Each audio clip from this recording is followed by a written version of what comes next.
Good afternoon. Good afternoon. It's good to see each of you. Thank you for gathering here today for such a momentous occasion. We have visitors here, which y'all join me in giving them a round of applause.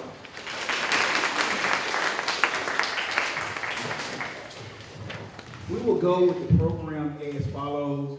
We will have the welcome by Miss Olivia Hayes, followed by the occasion by Miss Brianna Sneed.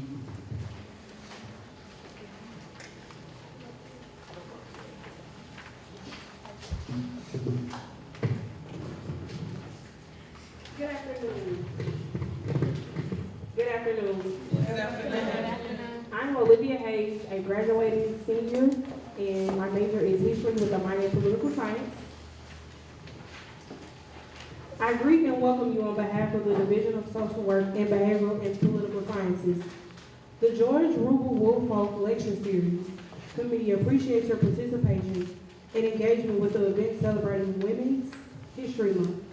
We are hopeful that this dialogue raises your awareness regarding the contributions of trailblazing women in labor and business. Thank you, and I hope you enjoy the program.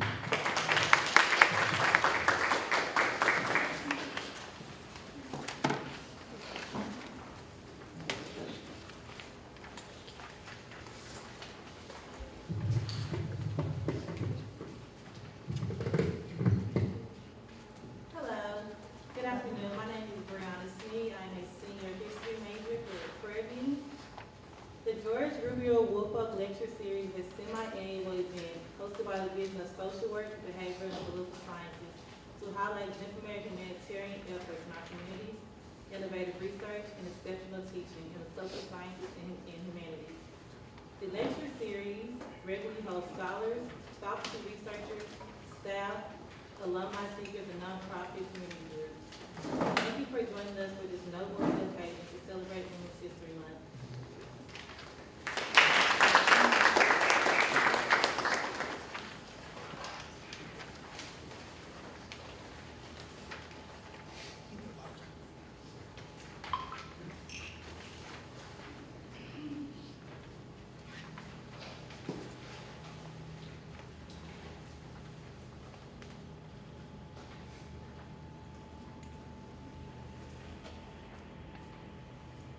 You can let go, Black.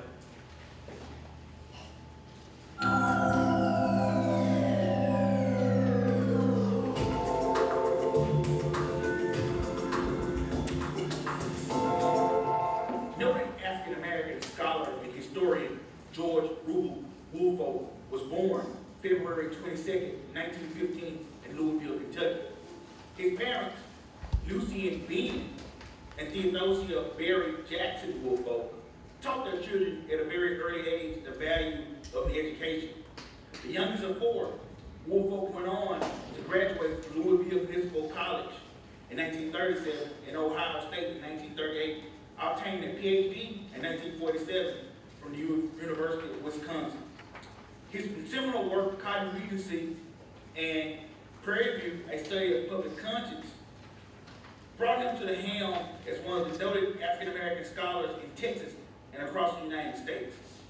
This lecture series recognizes Woolfolk and his many contributions to the university as well as the field of history in the United States.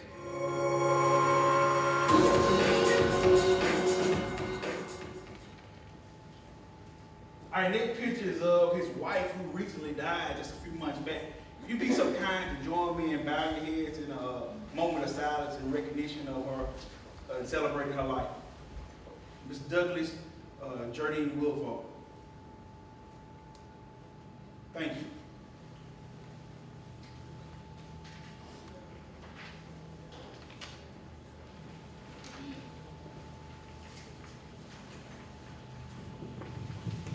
We will now have the introduction of the panelists by Miss Sylvia Phillips. And to tell y'all the inside story, this is my mother-in-law.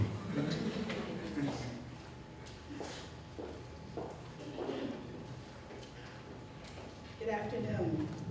I wasn't going to tell you guys that I was Dr. Robinson's mother-in-law, but thank you for allowing me to come and introduce these beautiful women. I'm going to go from left to right, from right to left. And so the first panelist is Myra Shaw. Myra's corporate career spans over 25 years with 15 spent as a natural gas trader. Myra is a professional speaker, coach, and consultant. Myra works with audiences where she facilitates leadership, positive thinking, and motivational messages for workshops and conferences. Next to Myra is Nikita Ross. Nikita graduated from the University of Houston in 2001 with a bachelor's degree in communication. However, she chose a career in the beauty industry. In 2003, Nikita partnered with her mother, Lisa Moore, and she's currently co-owner of 360 Degrees Hair Studio. Nikita is also co-founder of Icon Women's Organization and Global Artistic Director for McBride Research Laboratories. Next to Nikita is Kate O'Neill. Kate has worked in the oil and gas industry for over 22 years. She holds a bachelor's of business degree in accounting from Lamar University and a master's of business degree in international business from the University of Phoenix. Kate has served as vice president and interim president of Icon Women's Organization. Kate is a member of the Delta Sigma Theta sorority. Next to Kate is Lisa Jones Moore. Lisa relocated to Houston from Dallas, Texas at the age of 26. In 1991, she opened her first salon. Lisa is co-owner of 360 Degrees Hair Studio, which has 2 locations, one in Houston, Texas, and one location in Cypress, Texas. Lisa has been featured in several Black hair magazines, including Sophisticate's Black Hair. Lisa's currently vice president of Icon Women's Organization. On the end is LaShonda Pierce. LaShonda is co-owner of co-founder of Icon's Women's Organization. LaShonda began her journey as a personal stylist, visual merchandiser, and a boutique buyer. In 2005, she opened La Pierce Designs, where she is committed to ensure that people look and live beautifully through fashion and interior design. LaShonda will soon release her motivational book, Positive, Passionate, and Purposeful. Can we give these ladies an applause?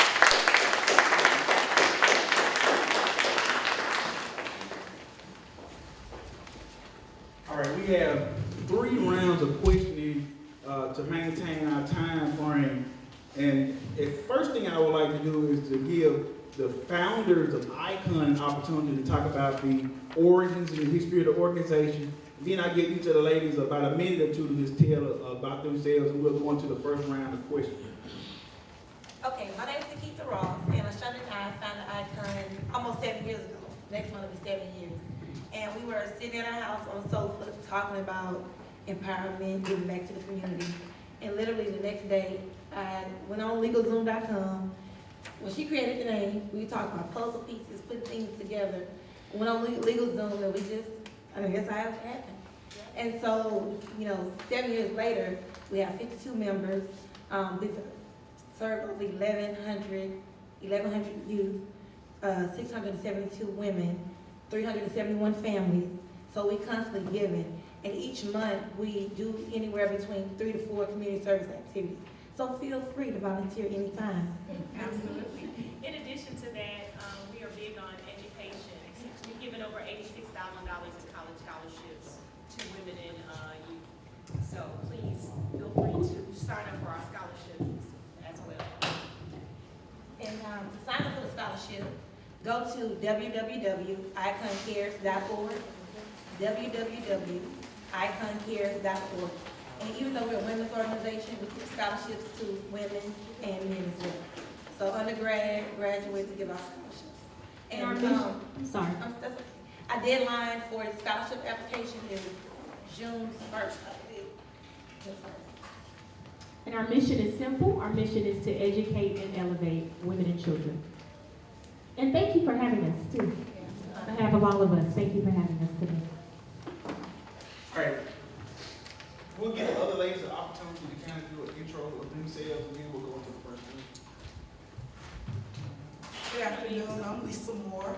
I'm the co-founder of 360 Degree Hair Studio, And I would just like to say I'm delighted to be here with you guys today. I'm always interested in history, and I'm always interested in women doing better for themselves. I'm Kate O'Neill. I'm an oil trader at Shell. I'm really passionate about women and children and girls and just empowering them to let them know that they can be all that they can be. So I'm happy to be here and be a part of the panel. Hi, my name is Myra Shaw, and I'm a business coach and a personal development coach for women. And my daughter Shelby actually is a student here at Prairie View. I know she's going to shoot me later for that. I won't point out who she is. We'll talk about it. Yeah, the one that's rolling her eyes is what you just said. So I really help women that are stuck where they are, and I help them move to the next level of their career or as an entrepreneur. Thank you for having us. All right, first round of questioning so that we can get right into it, because these ladies have a wealth of experience and their backgrounds leaned a lot into you formulating where you want to go in life. The first question, what inspired you to go into your profession, and what inspiration maintains your interest in your field? And whatever order y'all want to go in, you can go back to Ms. Shaw. So my career started, I have been in corporate America for 27 years. I was a natural gas trader. The last company I was at Chevron. And so when oil prices tanked 3 years ago, I got laid off. But I had already started my business 4 years prior to that. So I was what we call a corpreneur. I was a business professional and I had my own business. So when I got my notice that I was going to be laid off, I was able to step into my business because I was already prepared. So you have to start preparing for your future, preparing for your 30s. And how do you prepare to do that? I want to talk about money. We got to save, we got to invest, y'all. We have to save, we have to invest, we have to put up, we have to put back. And we as a people tend to be very showy. And we want to show our success, want to show our wealth, and we want to show that we made it. The real way we show that we made it is by having zeros and commas in the bank, by owning property, by owning land. That's what you really do. That's how you build wealth. That's wealth building. That's how you have a huge portfolio. That's how you don't run until you're 65 or 75, regardless of what you do for a living. I would say to really pursue your passion. As millennials, you guys you don't have some of the same limiting fears that folks our age have. We're concerned about houses and taking care of families and kids. You guys don't have a lot of those concerns right now. So I would really encourage you to not wait until you're 30, 40 to find your passion. You can find it right now. And you can turn your passion into your career. It doesn't mean you skip college, because a lot of your passions you will need schooling for. So really pursue what your passion is. And as well, a thing that has really helped me throughout my corporate career and into my entrepreneur journey is making connections. And that doesn't mean your girlfriend circle. Those are your girlfriends. Real connections, people that are already fine. If it's something you're passionate about, find the top 3 people that are doing it and stalk them legally. Not like crazy, don't go crazy.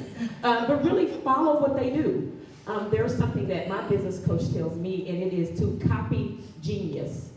That doesn't mean you have to recreate everything. You can find something that is doing something great and put your own passionate spin on it. So really pursuing your passion early in life and making the connections, because when you make a connection with someone as a person, not just going after them for what they have, but as a person, they are willing to help you throughout your journey. Because anytime you connect with folks that have already gained some success, they are more than willing to help you up the ladder. But you've got to make the connection with them when you need it. So I call that making deposits into your relationship accounts before you need a withdrawal. You can't just go to somebody and say, I need you to do. Connect with them. If they have a book, buy it. Go to their page and make a comment. Let them know how amazing it was. So they start to make a connection with your name and that you've done something for them. The book could be $10. Okay? Most people aren't selling books because they're trying to become a millionaire. They're trying to share their information. So find that person, follow what they do, and make yourself known to them. Send them an email. Send them a direct message. Send them a connection on LinkedIn. Make the connection so when you need to really reach out to them for something, you've already made some deposits into their relationship account.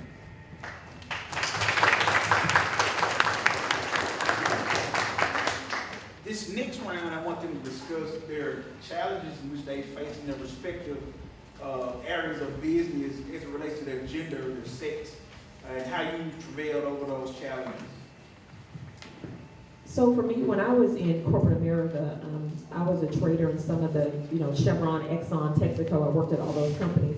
So I was one of the nation's few African-American female traders that traded my particular product, which was natural gas. So I was one of the few women, African-American women in the nation that did that. So I was always the only one at the table, in the room, at the boondoggle, at the party. So you really have to find out, you have to be sure in what you're doing. So my confidence never let me focus on that. I wasn't really worried about that. Now, one thing I had to be pretty tough as a trader, because, we would say there's, the crime room is down the hall. There's no time for that. But your confidence level is what puts you in the room and allows you to say, you don't have to really focus on or scream to the top, I'm the only woman, or look at me, I'm a woman. If you're confident in what you're doing, all of that should be faded away. So as long as you are confident and moving forward with what you know, listen, you're gonna be the only African American in the room at times. You're gonna be the only woman at the table at times. But if you're confident in your abilities and confident in you as a person, that's really key, that you can't just build the exterior part, the career part. You gotta do the work on the inside, so that when you show up to the table as the only black woman or black man in the room, your interior confidence speaks louder than any question or some doubt that someone could throw at you. So really focus on your interior confidence, and that's gonna come through on the outside. Even though I'm a hairstylist and it's a pretty much female-dominated industry, men still excel and prevail higher than women. Why? Because women have setbacks or things that hold them back, like marriage. If you're married and you have opportunity in New York and your husband don't want to move to New York, you're not moving to New York. But if you're a single male, you can move to New York because you don't have a family. Or if you're a woman and you have 3 kids and you have opportunity in LA, you just can't pick up and move to LA. So even though women dominate in the beauty industry, a lot of men go higher. Not only that, most of the manufacturers in the beauty industry for hair product companies and tools and supplies are men. So even though we're working behind the chair, most of the money is really made, the big dollars are made by men in this industry. But also, in the beauty industry, it's the job or the industry that people don't respect. It's not like it's not like owning a law office or a doctor's practice. It's like, oh, you just got a beauty shop.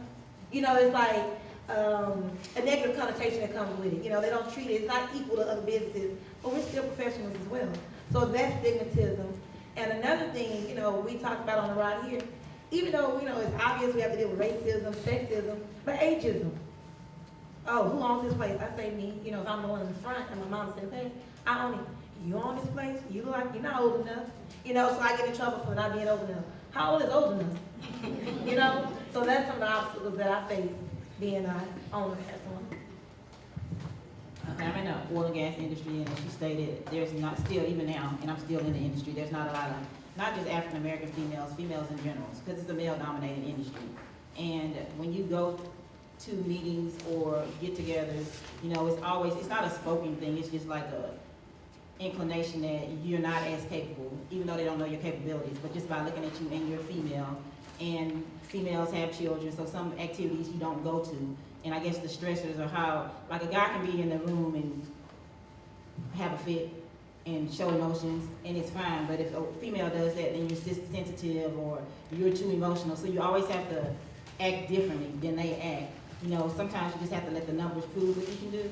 But I don't think that's gonna go away because it's pretty much a good old boy system and it'll stay that way. So you just have to keep on proving yourself, and you make the right relationships, and you link up with the right people, and you'll still be able to excel. And you just can't focus on it so much because it's gonna be there. For me, it's pretty much what Nikita said. We're a female-dominated business, but at the same time, what woman don't want a man playing in her head? I mean, whether he's straight or gay, it doesn't matter. Women just like men, and that's natural.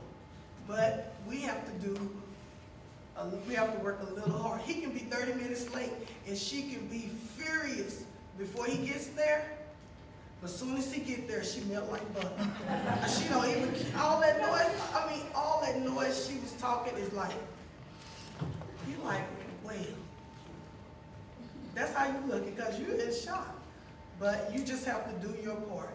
Be professional, be on time, be courteous, and always try to give them what the people what they want. I would say being a woman in business and trying to start your own business financially, that's the big, hurdle. And I would just like to express the importance of financial planning and your credit, because you're gonna need it, so don't, at this age in your life, don't get a lot of credit cards and student loans and max them up for now. Think about later, especially if you're wanting to open your own business. You're gonna need credit, it's so important. Another thing that I would talk about is any of us, as we venture out into a new business, it's almost like we have to prove ourselves. So start capturing your portfolio now. If you know you're gonna be the next Nikita Ross, you know you do great hair, start capturing your portfolio, build your brand.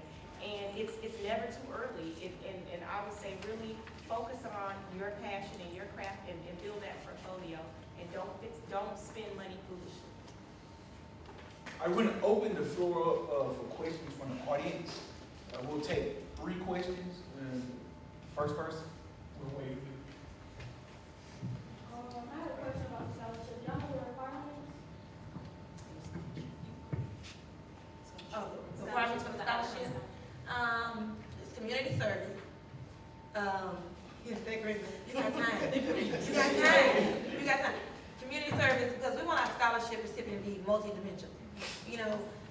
In life, you just can't just be great at one thing. You have to wear different hats. So community service, academics, and other things. So you don't have to be an athlete, but maybe like League Club, some type of society, some type of organization, but 3 things.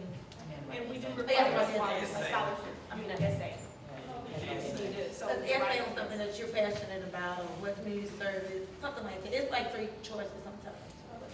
I hope y'all put that website down about the scholarship. www.iconseries.org. Yeah, we have a nursing student, Erin Bro, if you guys are familiar with her.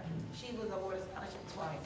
And let me just put this disclaimer out here. I know you all heard us say that we're passionate about women. We are definitely passionate about young men as well. I'm a mother of a son, so I have a soft spot for young men. So I just, I commend you all for being here. It makes my heart melt every time I see a young black male in college trying to do what he needs to do. I commend you. Hats off to all of you guys. So we don't just Guys, y'all can give her a round of applause.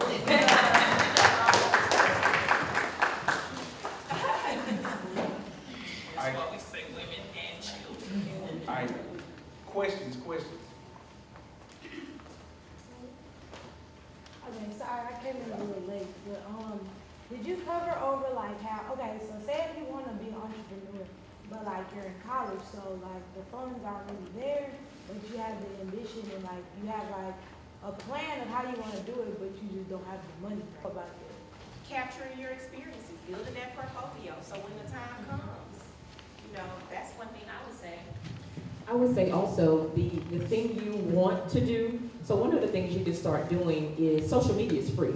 And you guys are amazing at social media. So start building your following for the thing that you want to do now. So before I launched my business, I started my social media pages and just started making positive posts. One of the things I do is motivational speaking. So I just started making positive posts all the time. I wasn't trying to sell anything. I was building my audience so that when it came time to sell something, I had someone to sell it to.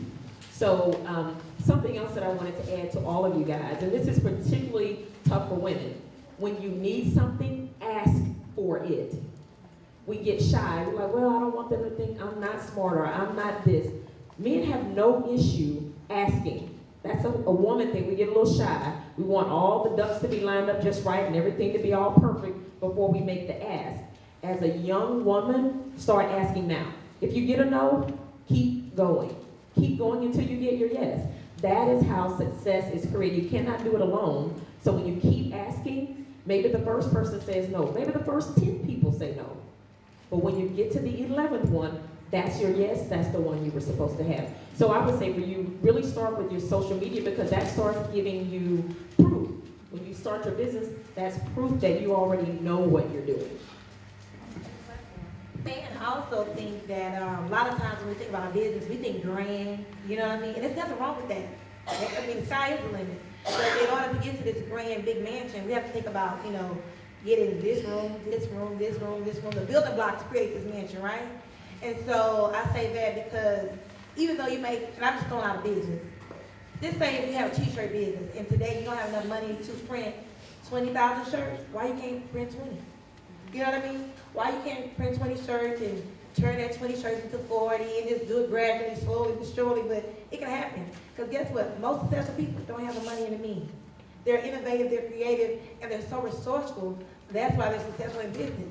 A lot of people can open up business. If we all had somebody just give us $1 million, we all can open up a business. But if you being innovative and resourceful, that's gonna really, really make your business really thrive and strive later on down the line. So don't always just think that if I don't have everything I need right now, I can't start. For me and my mom and I, the reason why, 2018 was the year because when we wanted a second location, we wanted a location that was like 1,200 square feet, 1,300 square feet. But we decided to be resourceful and innovative, and instead of spending $100,000, we found a space that is 150 square feet, $5,000, and we still getting the job done. You get what I'm saying? The big scheme of things, yeah, we still want 1,200 square feet, and we still need to spend $100,000. But in the meantime, in between time, we got a suite, which is just a small room. We're working out that suite. We have a shampoo bowl, hair dryer. We have everything we need to be successful. And so now we're able to build up their clientele, build up their momentum. So when we do spend $100,000, we know we're gonna get it back. Small but consistent. Yeah. Thank you. Any other questions?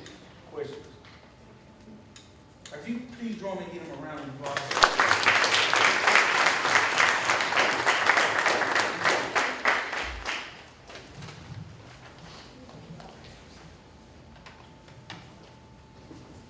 These young ladies came all the way here from Houston today, free of charge to impart knowledge to you. And I don't want them to think that went unnoticed or we're not appreciative of that. So as a token of our appreciation, we want to present this plaques to icons. Oh, thank you so much. Thank you so much. And it states, in recognition of your commitment to uplifting women and making our communities better. Thank you so much.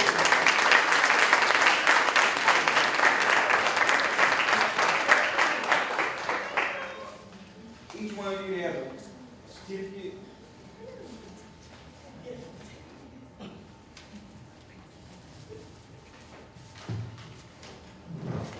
And we have a gift.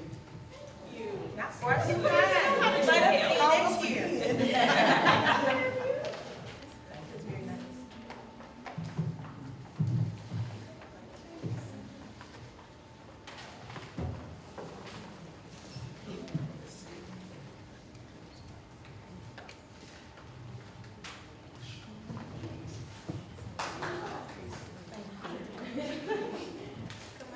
And we have the last word from our chair, Dr. E. And none of this happens, and I want to say this, and I'm not brown-nosing right now. None of this happens unless you have exceptional leadership. And Dr. E, since I've been here, and I've only been here a year, I haven't known Dr. E that long. So the impression that he's made on me in terms of what I'm able to do and how I'm able to impact you as a student and as an African-American man is certainly exemplary of his leadership. So Dr. E, if you would come forward and give our closing words, and we will ask our panelists and Dr. E to stay so that we can take pictures following the conclusion of the program. Thank you for coming.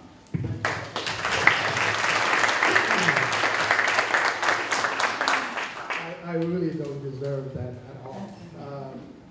Let me just introduce myself, because most of you don't know me, even some of the students, except a few whom I have been in my class.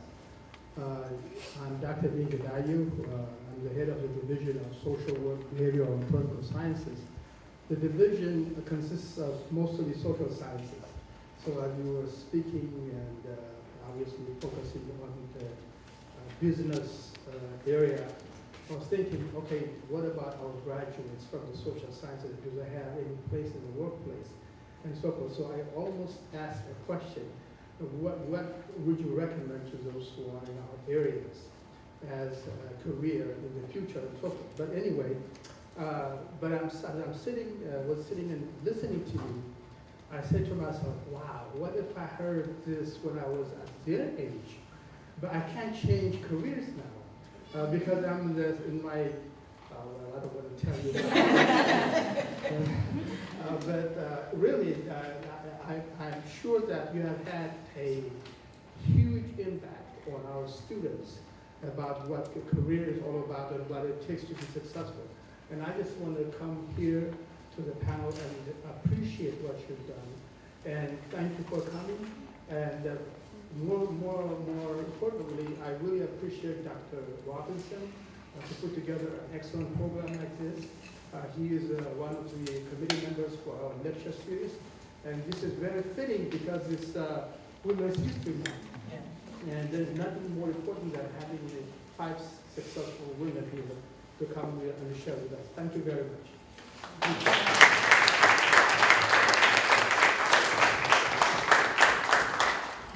Last but not least, if you are my student, please stand.